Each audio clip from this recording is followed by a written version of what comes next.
నమస్తే. సామాన్యుడి చేతిలో సామాజిక అస్త్రం నెంబర్ 1 న్యూస్‌కి స్వాగతం. టాప్ న్యూస్, టాప్ ఎనాలిసిస్‌కి స్వాగతం. నేను రవీంద్ర. ఆంధ్రప్రదేశ్ రాష్ట్ర రాజకీయాల్లో జనసేన ప్రస్థానం ఏ రకంగా మారుతూ వచ్చిందో మనం చూసాం. ఇటువంటి సందర్భంలో జనసేన ఆవిర్భావ దినోత్సవం ఎంతో వైభవంగా, ఘనంగా జరిగింది. లక్షలాది మంది జనం తరలి వెళ్లారు. పిఠాపురం నియోజకవర్గంలోని చిత్రాడకు ఎన్నో సాంస్కృతిక కార్యక్రమాలు, అలాగే కొంతమంది వైఎస్ఆర్సీపీ నుంచి జనసేనలోకి వెళ్ళినటువంటి నాయకులు మాట్లాడినటువంటి తీరు మనకు తెలుసు. వారు ఒక్కసారిగా కోపోద్రిక్తులయ్యారు. వారు ఒక్కసారిగా ఏ రకమైనటువంటి ఆలోచనతో మాట్లాడారో మనం విన్నాం, చూసాం.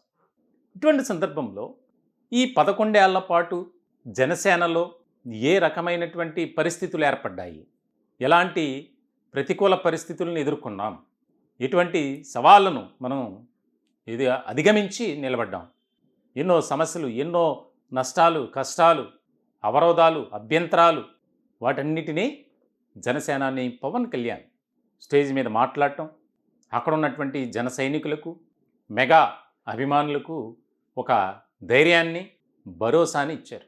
రాష్ట్ర ప్రజలకు మనం సేవ చేయాలి, ఇటువంటి సందర్భంలో ఎవరో ఎన్నో కుయుక్తులతో వ్యవహరిస్తారు, అయినా సరే మనం వాటికి భయపడకూడదు అనేది. ఇటువంటి క్రమంలో ఒక కీలకమైనటువంటి పరిణామం ఒకటి చోటు చేసుకుంది.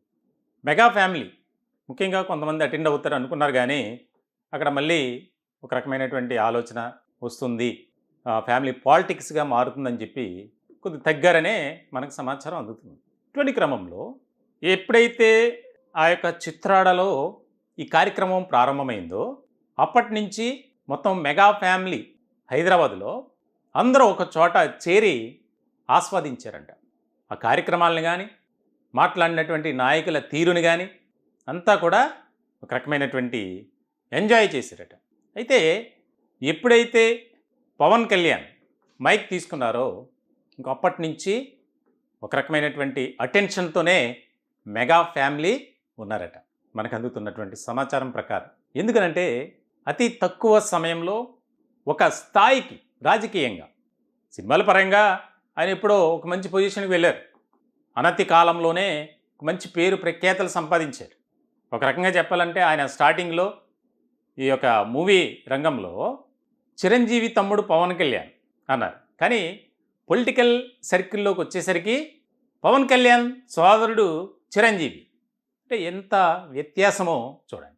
ఇటువంటి సందర్భంలో ఆయన మాట్లాడినంతసేపు మెగా ఫ్యామిలీ అంతా ఒక్కచోటే గ్యాదర్ అయి ఆయన మాట్లాడుతున్నటువంటి తీరును చాలా జాగ్రత్తగా పరిశీలిస్తూ, ఎంజాయ్ చేస్తూ కేరింతలు కుట్టారట. చాలా ముఖ్యమైనటువంటి పరిణామంగా ఇది ఒక చర్చ జరుగుతుంది రాజకీయ వర్గాల్లో. దానికి సంబంధించి ఆ యొక్క సమావేశం పూర్తి కాగానే కొద్దిసేపటికే మెగాస్టార్ చిరంజీవి, పవన్ కళ్యాణ్ సోదరుడు, ఒక ట్వీట్ చేశారు. ఆ ట్వీట్ మనం స్క్రీన్ మీద చూస్తున్నాం. Chiranjeevi Konidela @K Chiru tweets. My dear brother @Pawan Kalyan, Janasena Jayaketana సభలో నీ స్పీచ్కి మంత్రముగ్ధుడయ్యాను. సభకొచ్చిన అశేష జనసంద్రంలానే నా మనసు ఉప్పొంగింది. ప్రజల ఆకాంక్షల్ని నెరవేర్చే నాయకుడు వచ్చాడన్న నమ్మకం మరింత బలపడింది. ప్రజా సంక్షేమం కోసం ఉద్యమ స్ఫూర్తితో నీ జైత్రయాత్ర నిర్విఘ్నంగా కొనసాగాలని ఆశీర్వదిస్తున్నాను. జన సైనికులందరికీ హృదయపూర్వక శుభాకాంక్షలు. 11:03 14వ తారీఖు మార్చి 25.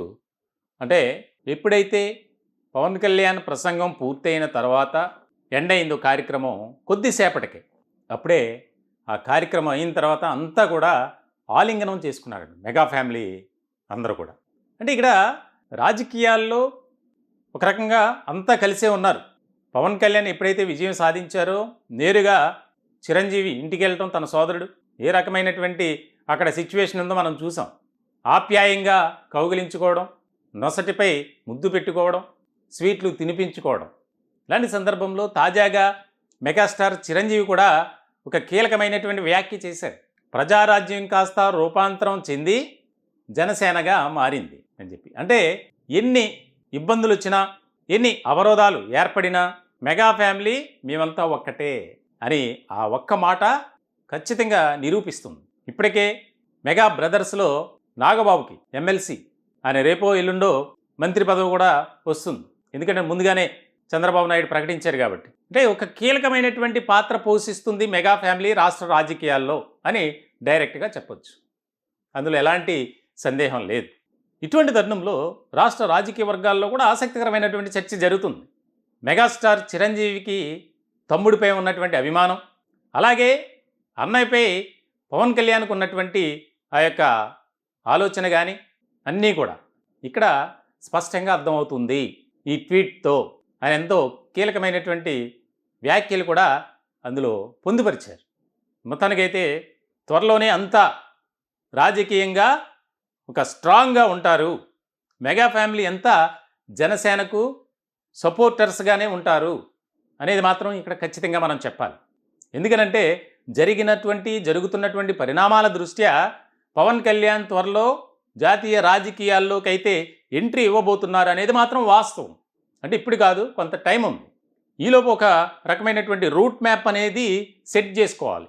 తన సోదరుడికి రాష్ట్రంలో కీలకమైనటువంటి బాధ్యతలు అప్పగించడం ఇవన్నీ జరుగుతాయి రానున్నటువంటి రోజుల్లో. మొత్తానికైతే చిరంజీవి చేసినటువంటి ట్వీట్ అయితే పొలిటికల్ సర్కిల్లో చాలా డిఫరెంట్ యాస్పెక్ట్స్లోనే చర్చ జరుగుతుంది. ఎందుకంటే తమ్ముడితోనే అన్నయ్య ఉన్నాడు, వారంతా ఒకటే, ఖచ్చితంగా జనసేనకు చిరంజీవి కానీ మెగా ఫ్యామిలీ కానీ బ్యాక్ అండ్ సపోర్ట్ చేస్తూనే ఉంటారు అని. ఎందుకనంటే ఇప్పటి వరకు మెగా ఫ్యామిలీలో ఎలాంటి వివాదాలు కానీ, అన్నదమ్ములు ముగ్గురు మధ్య ఎటువంటి విభేదాలు కానీ ఘర్షణలు కానీ లేవు. మనం కొంతమంది చూస్తున్నాం, సినీ ప్రముఖుల్లోనే కొంతమంది అన్నదమ్ములు ఆస్తి తగాదాలు, రకరకాల వివాదాల్లో విషయాల్లో వారు రోడ్డున పడ్డారు. ఇప్పుడు కూడా జరుగుతున్నాయి. కానీ మెగా ఫ్యామిలీ అలా ఇప్పటివరకు లేదు. ఎంత ఎదిగినా ఒదిగి ఉండాలి, మనమంతా ఐక్యంగా ఉండాలి అనే మెసేజ్నే వారి అభిమానులు కూడా ఇస్తున్నారు. ఆయన మాట్లాడినటువంటి విధానం కూడా డయాస్ మీద అదే చెప్పారు. సో మొత్తానికైతే చిరంజీవి ట్వీట్ ఏదైతే ఉందో అది మాత్రం ఖచ్చితంగా పొలిటికల్ సర్కిల్లో ఆసక్తికరమైనటువంటి చర్చ జరుగుతుంది. కొంతమందికి అయితే మింగుడు పడటం లేదు, భవిష్యత్తులో ఏం జరుగుతుందో, ఏం జరగబోతుందో. ఎందుకంటే ఇప్పటివరకు ఉన్నటువంటి పరిస్థితులు చూస్తే రాష్ట్ర రాజకీయాల్లో జనసేన చాలా బలంగా ఉంది. ఖచ్చితంగా ఇంకా చర్చ ఒకటి జరుగుతుంది. ఇప్పటికిప్పుడు ఎలక్షన్స్ కనుక జరిగితే జనసేన ఒంటరిగా పోటీ చేస్తే 80 నుంచి 100 సీట్లు ఖచ్చితంగా గెలుచుకుంటుంది జనసేన అనేది. మొత్తానికైతే చిరంజీవి ట్వీట్ అనేది చాలా ఒక న్యూ బూస్ట్ అనేది, కొత్త జోష్ అనేది జన సైనికుల్లోనూ అలాగే జనసేన పార్టీ నాయకులు కార్యకర్తల్లో ముఖ్యంగా పవన్ కళ్యాణ్లో కూడా నింపిందనే చెప్పాలి. ఈ టాపిక్పై మీ విలువైనటువంటి అభిప్రాయాలు, సలహాలు, సూచనలు కామెంట్ రూపంలో తెలియజేయండి. దయచేసి మా ఛానల్ని సబ్స్క్రైబ్ చేసుకోండి. Thank you.